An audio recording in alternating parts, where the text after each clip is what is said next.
All right, so problem number 7. We're going to determine the circumference of a circle when we are given a diameter. So our diameter is a line that goes from one side of the circle to the other side, passing through the center. Our diameter here is 4 meters. We need to figure out what formula we're going to use to determine the circumference of a circle using a diameter.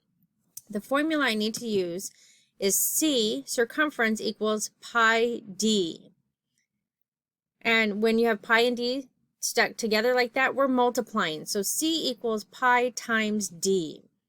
I need to plug in the values that I know. So C equals, and eventually that's going to go away, sorry about that.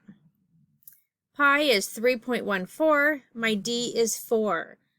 So at this point, all I'm doing when I have a diameter and I'm trying to figure out circumference, I'm multiplying my diameter times pi. That's it.